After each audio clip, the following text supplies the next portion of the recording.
तो गाइस कैसे हैं आप सब लोग। क्रॉनिकल्स ऑफ अ सेंट के एपिसोड 118 के साथ हाजिर हो। तो लास्ट एपिसोड के एंड पे हमने देखा था कि मास्टर जूलियन जो होते हैं हमारे वैंगलिन को अपने साथ लेकर अपने कोर्टयार्ड में आ जाते हैं और उसे कहते हैं कि आज के बाद तुम यहीं पर अपनी पिल बनाने का तरीका सीखोगे और साथ ही तुम यहीं पर बैठकर पिल्स बनाओगे। मास्टर जूलियन उसे वहां पर कोर्टयार्ड में छोड़ने के बाद कहते हैं कि मुझे बाकी के सभी डिसाइपल्स के लिए भी यहाँ पर जाकर कुछ अरेंजमेंट्स करनी है, जिसकी वजह से तुम यहाँ पर इस कोर्टयार्ड में फ्रीली घूम फिर सकते हो, जो चाहे वहां पर कर सकते हो, जो चाहे चीज देख सकते हो। तुम्हें यहाँ पर कोई रोकेगा टोकेगा नहीं। आज के बाद ये पूरे का पूरा पवेलियन तुम्हारा ही है। और इसी के साथ ही मास्टर जूलियन वहां पर से चला जाता है। उसके चले जाने के बाद हमारा वैंगलिन उस पूरे एरिया को स्कैन कर रहा होता है कि उस पूरे एरिया के अंदर बहुत सारे गार्डन्स होते हैं जिनके अंदर बहुत सारी स्पेशल जड़ी बूटियां लगी होती हैं और वहां पर बहुत सारे रूम्स होते हैं। हर रूम के अंदर वहां पर एक कॉल्ड्रॉन पड़ा होता है। तो वैंगलिन कहता है कि इस जगह के ऊपर लगता है कि ये सारे के सारे सिर्फ और सिर्फ पिल बनाने के बारे में है, क्योंकि यहाँ पर हर जगह के ऊपर बहुत सारी पिल बनाने के मटेरियल्स लगे हुए हैं और बहुत सारे कॉल्ड्रॉन्स पड़े हुए हैं। इतने सारे कॉल्ड्रॉन्स को यूज करने के बाद मैं यहाँ पर क्या अपने लिए पिल्स बना पाऊंगा जिससे मैं अपने आप को नेशनल सोल स्टेज में पहुंचा पाऊं।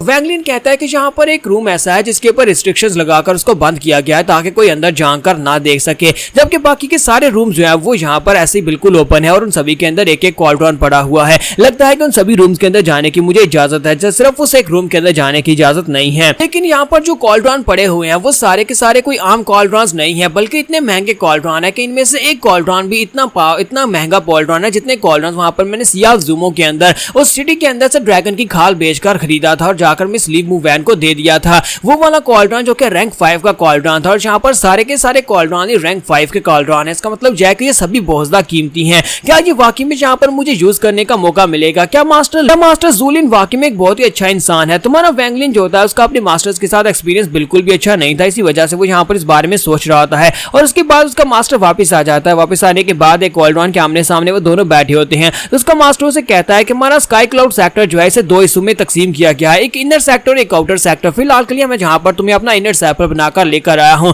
क्योंकि तुम जहां पर एक इनर सैपल एक इनर एल्डर का इनर सैपल बन गए इसी वजह से। लेकिन अगर तुम जहां पर कुछ सालों तक पिल्स बनाने का हुनर नहीं सीख पाते तो फिर तुम्हें डायरेक्टली इनर सैपल से डिमोट कर दिया जाता है, तुम्हें आउटर सैपल बना दिया जाता है। वो उसे कहते हैं कि मैं जहां पर बहुत ही जल्दी क्लोज डोर ट्रेनिंग में जाने वाला हूं और मुझे कम से कम वहां पर कुछ महीने लग सकते हैं या फिर कुछ साल भी लग सकते हैं, लेकिन मैं जहां पर पर्सनली तुम्हें अल्केमी नहीं सिखा पाऊंगा। मैं जहां पर तुम्हें कुछ देकर जाऊंगा। वो अपने पास एक टोकन निकालता है और उसे कहता है कि इसके अंदर मेरी एक्सपीरियंस है, मेरे लाइफ का एक्सपीरियंस है। जब से मैंने अल्केमी स्टार्ट की थी तब से लेकर जितनी बार मैं फेल हुआ हूं, जितनी बार मैं सक्सेसफुल हुआ हूं, वो सब कुछ इस टोकन के अंदर रिकॉर्डेड है। तुम इसको यूज कर सकते हो और इसको यूज करने के बाद तुम्हें काफी कुछ सीखने को मिलेगा, क्योंकि जब मैं क्लोज डोर ट्रेनिंग में चला जाऊंगा तब मैं यहां पर आकर तुम्हें नहीं सिखा पाऊंगा। और इसके अलावा मैं यहां पर तुम्हें टोकन देकर जा रहा हूं जिसकी मदद से तुम बड़ी आसानी के साथ वेस्टर्न कोर्टयार्ड में जा सकते हो, जहां पर मेरी मास्टर मिस ली होती हैं। मिस ली जो कि मेरी टीचर है, तुम उनके पास से भी जाकर अल्केमी सीख सकते हो। ये तुम्हारे लिए बहुत बड़ी किस्मत की बात होगी कि तुम उनके पास जाकर अपनी अल्केमी सीख सको, क्योंकि वो एक बहुत ही महान मास्टर हैं। मैंने इतने सालों में कभी कोई डिसाइपल चूज नहीं किया, लेकिन तुम्हें वहां पर देखने के बाद मुझे ऐसा लगा कि मुझे यहाँ पर तुम्हें अपने डिसाइपल के तौर पर चूज करना चाहिए।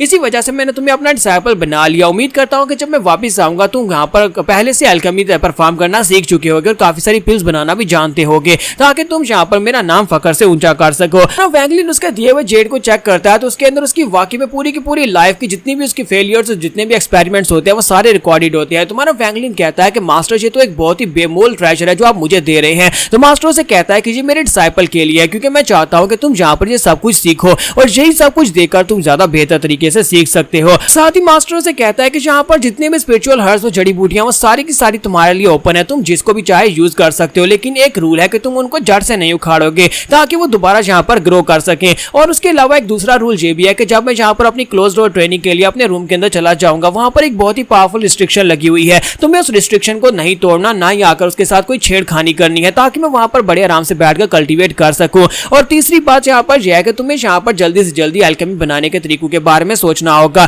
तुम यहाँ पर हर एक रूम के अंदर रखे हुए हर एक अल्केमी फर्नेस को यूज कर सकते हो, यहाँ पर पिल्स बना सकते हो, चाहे तुम कितनी बार फेल क्यों ना हो। तुम यहाँ पर आसानी से जितना मटेरियल यूज करना चाहो, जितनी जड़ी बूटियां यूज करना चाहो वो कर सकते हो। और साथ ही वो अपने पास उसे कुछ पिल्स देकर जाते हैं और कहते हैं तुम्हारा कल्टीवेशन लेवल इस वक्त ताकत काफी ज्यादा लो है, इन पिल्स की मदद से तुम्हारा कल्टीवेशन लेवल भी बढ़ेगा। तो इसी के साथ उसका मास्टर जो होता है वहां पर से कल्टीवेशन करने के लिए क्लोज डोर ट्रेनिंग में चला जाता है, जबकि हमारा वैंगलिन अपने पास से कीड़े को निकालता है और उसकी दी हुई पिल कीड़े को खिला देता है, और उसकी उस मास्टर के ऊपर यकीन नहीं होता, इसी वजह से वो पिल उस कीड़े को खिला देता है। और कीड़ा जब उस पिल को खा जाता है तो वैंगलिन कहता है कि यहाँ पर फिलहाल के लिए तो कुछ भी नहीं हुआ, और उसके बाद हमारा वैंगलिन कहता है कि कल्टीवेशन की बात बहुत ज्यादा क्रूल है, मैं यहाँ पर किसी के ऊपर भरोसा नहीं कर सकता, जो जितना अच्छा दिखाई देता है वो असल में इतना अच्छा होता नहीं है, क्योंकि मास्टर्स के साथ मेरा एक्सपीरियंस बिल्कुल भी अच्छा नहीं रहा। आज से पहले जितने भी अच्छे लोग मुझे मिले थे वो सारे के सारे अंदर से बहुत ही बड़े डिमोनिक मास्टर्स थे, और सारे के सारे मुझे मारना चाहते थे और मेरी कल्टीवेशन को हड़प करना चाहते थे। मैंने वैंगलिन के मास्टर को इस वक्त क्लोज डोर ट्रेनिंग में गए हुए पूरा 1 महीना हो चुका है, और मैंने वैंगलिन जो होता है 1 महीने के बाद अपने उस कीड़े की तरफ देखता है कि उसका कीड़ा जो होता है उसकी कल्टीवेशन लेवल और उसकी स्ट्रेंथ पहले से काफी ज्यादा बेहतर होती है,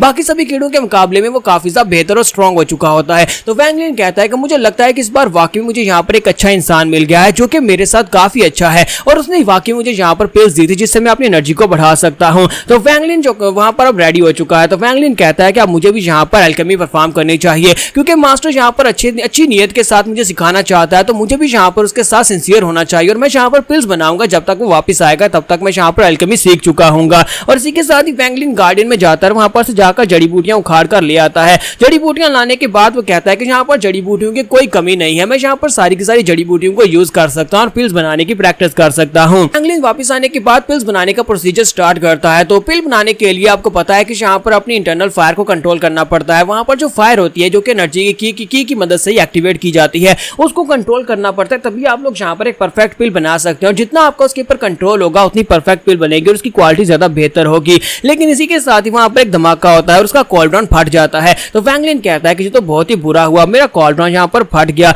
तुम्हारा वैंगलिन कहता है कि ये चौथा कॉल्ड्रॉन है जो कि मेरी एल्केमी परफॉर्मेंस के दौरान फटा है, जिसके अंदर धमाका हो गया था, क्योंकि मैं अपनी फायर को कंट्रोल नहीं कर पाता, पता नहीं ऐसा क्यों हो रहा है। लेकिन मुझे लगता है कि अगर मैं बार बार यहाँ पर ऐसा ही करता रहा तो बहुत सारे प्रेशियस मटेरियल जो है वो यहाँ पर वेस्ट हो जाएंगे, और उसके बाद वो फिर से मैनुअल निकालता है, मैनुअल को फॉलो करते हुए फिर से वहां पर प्रोसीजर स्टार्ट करता है। लेकिन वैंगलिन जैसे वहां पर एंड के ऊपर पहुंचता है तो इसी के साथ ही वहां पर फिर से धमाका हो जाता है। तो यही पर 2 डिसाइपल्स को दिखाते हैं जो कि बाहर वहां पर जड़ी बूटियां चुन रहे होते हैं, वो एक दूसरे से कहता है कि तुमने अभी भी यहाँ पर धमाके की आवाज सुनी? दूसरा उसे कहता है कि हाँ मैंने सुनी, मुझे लगता है कि ये धमाका वहां पर से मास्टर जूलिन के डिसाइपल की तरफ से आ रहा होगा, क्योंकि मास्टर जूलिन ने एक डिसाइपल को चूज किया था जिसके अंदर एल्केमी नाम की कोई चीज ही नहीं है। वो हर बार यहाँ पर एल्केमी परफॉर्म करने की कोशिश करता है और वो अपने कॉल्ड्रॉन को ही धमाके से उड़ा देता है। काफी बार हम लोग यहाँ पर धमाकों की आवाज सुन चुके हैं। डिसाइपल भी हंसना शुरू कर देता है और कहता है कि मुझे लगता है कि मास्टर जूलिन ने, जो कि खुद यहाँ पर एक बेकार टीचर है, उसने यहाँ पर अपने लिए एक बेकार डिसाइपल को चूज कर लिया है। किसी के साथ हमारा वैंगलिन को दिखाता है कि हमारा वैंगलिन कहता है कि मुझे लगता है कि मैं एल्केमिस्ट बनने के लिए बिल्कुल भी नहीं पैदा हुआ, यानी कि मैं यहाँ पर एल्केमी परफॉर्म नहीं कर सकता,